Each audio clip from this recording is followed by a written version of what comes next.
Alright, welcome to another edition of AC with Wacey. I apologize, I'm going to go through this as quickly as possible as I've kind of been behind on getting these out, but it's been a busy couple of weeks, thanks in large part to some of the people that have been following us. We've had quite a few calls on the different things that we've had videos on, so that's great to see. I guess we're going to be off track on the every Sunday thing. It doesn't seem to be working out. I'll still try to do one longer video like this a week and then a couple of short videos like I've been doing, but it doesn't appear like we're going to stick to the Sunday schedule very well. I did a short mini split video explaining that there were different types of mini splits a short while ago. We had quite a few calls on that, and I thought I would get into the multi-split thing a little bit deeper to kind of explain what the different types are. For the most part, all of the units that you'll see in this video have a 1-to-1 option, which means you have one outdoor unit, one indoor unit. So if you're looking to do an area and you want to use one of these types of units, chances are you can do it, and you don't have to have multiples, but this is going to be mainly about doing a multi-split system. So basically, say you have 5 rooms in your home that you want to cool, and you have different needs for each one. You don't have ceiling space over some, you don't have wall space on some, etc., etc. You can do what's called a multi-split system, one outdoor unit, multiple indoor units. The one that we're covering today is a free joint multi-port system. The free joint multi-port system is going to be our most common residential system. If we're doing these in homes, this is the most common type that we'll use. It's not a true variable refrigerant flow in that it isn't as precise in controlling the freon flow to different areas as like a VRF system or a heat recovery system would be, but it is still inverter driven. They're still 20 SEER systems, and they basically allow you to turn one room on or off as you wish, regardless of what the other rooms are doing. This is our outdoor unit here. As you can see, it's more of a thinner, taller system. They're about 3 foot wide, roughly 3 foot tall. It changes depending on how big the unit is, and then about 10 to 12 inches wide. So they take up a little less room than your normal condensers. They're a little quieter than your normal condensers as well, and the coils are a lot easier to clean.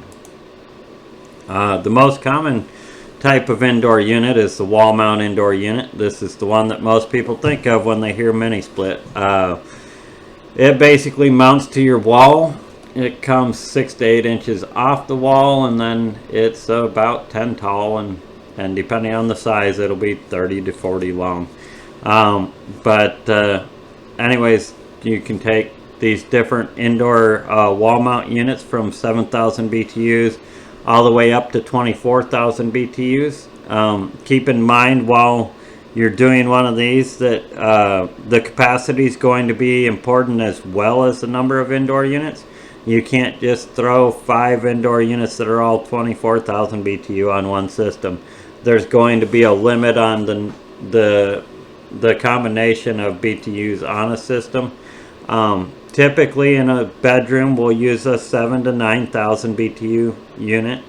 A large master bedroom that has a master bath that we're trying to cover as well by pushing air in, we might go up to a 12 or a 15, something like that.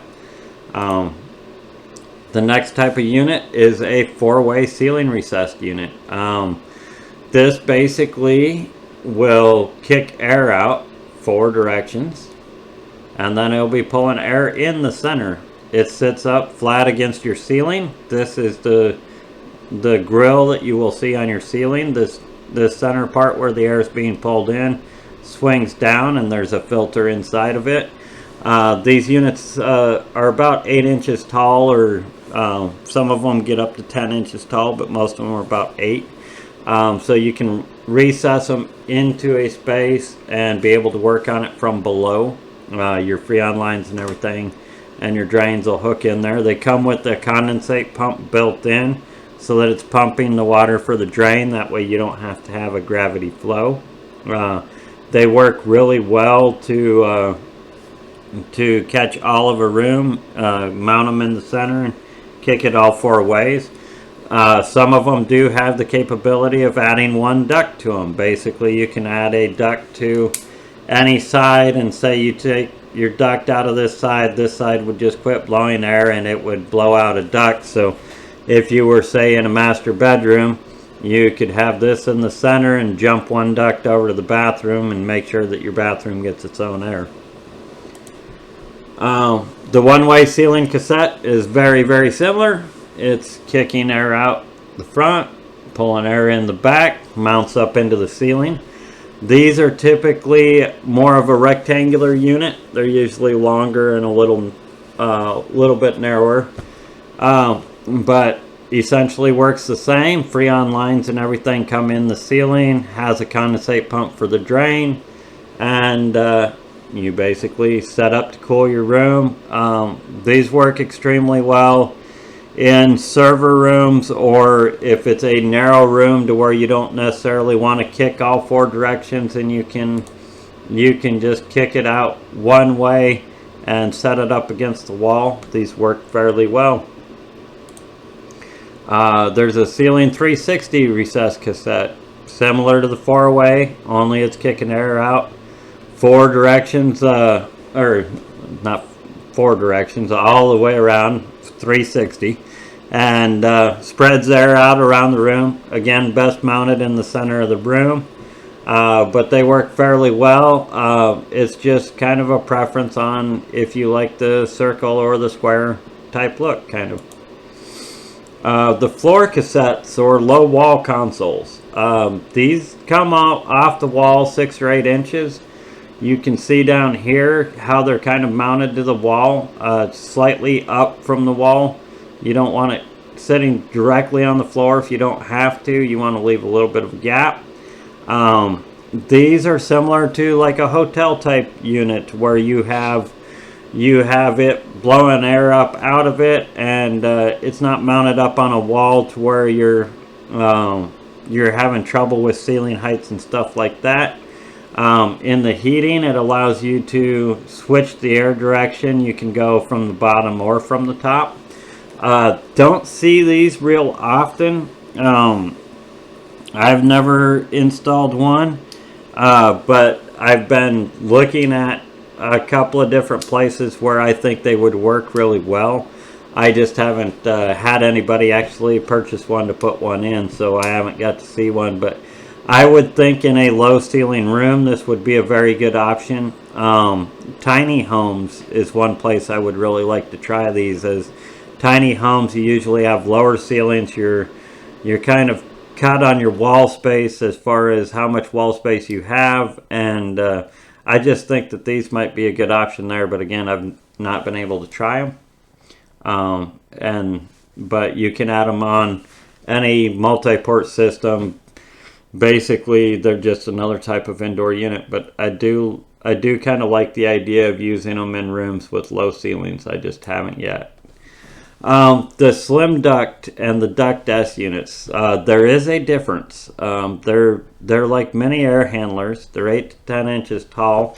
You can see here where they have like a hanger. You run a rod up and bolt it on and hang it up in the attic or in your ceiling space.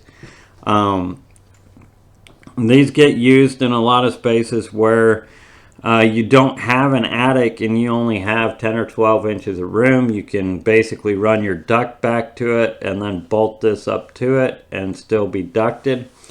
The slim duct unit is a low static unit, and in my experience, they are not something you want to duct out very much. If you're just mounting it and you're cutting one big rectangular hole for it to blow straight into one room, they work extremely well. If you're adding 2 or 3 ducts and going to have a plenum and stuff like that, they don't work that well. It adds too much static pressure, and the air that you get out the end is just short. I used these on a couple of projects that I really wish I would have had the Duct S for. The Duct S wasn't available on the multi-port option at the time, but it is now. The Duct S is a high static version of this unit. They work extremely well. You put multiple ducts on it. You want to keep your duct runs shorter, typically 10-15 feet, something like that, but they do work extremely well, and I've been really happy with the Duct S units where we've used them.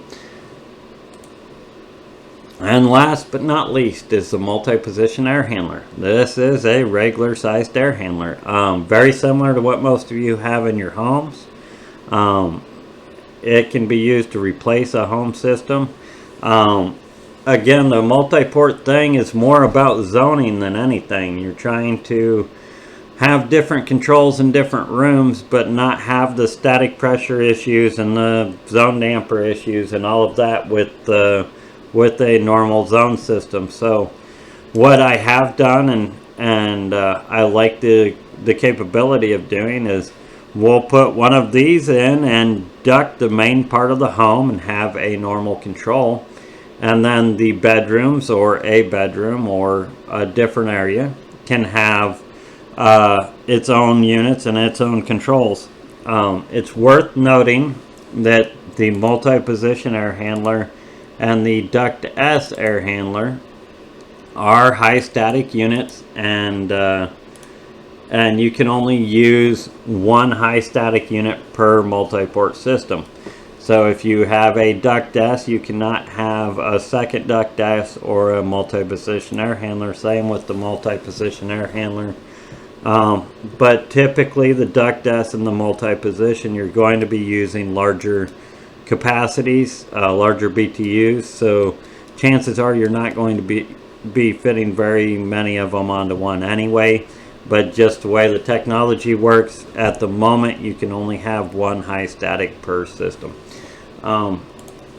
That's pretty much it. That's our free joint multi-port systems. Again, you have one outdoor unit. You can go up to 5 on the inside. You can mix and match. If you want floor consoles on a couple, you want a couple wall mounts, and then you want a ducted air handler, you can do all of that. Your service provider will have to look at the matchups and make sure they all work and all of that. But basically, you can find a design for almost any situation. One thing that we have found, and this may change down the line, but these outdoor units are expensive compared to one-to-one units. So a lot of the time, if you're only doing 2 indoor units or sometimes 3 indoor units, it will be cheaper to do 3 one-to-one systems than a multi-port. 2 is usually cheaper for sure. 3 is really a back and forth. It depends on what size you're using and all of that stuff. So just if you're in our service area, give us a call. We'll talk through. We're always happy to go through multiple options. Sometimes though, you only have room for one outdoor unit. You still want the multiple indoors, or you want the zones, and these work really well for that. The power usage on them is very, very low. Most of them are 20 and 30 amp systems. Basically, you run power just to the outdoor unit. The outdoor unit feeds power to all of your indoor units. So you're only using up one breaker space, and typically it's 40 amps or less.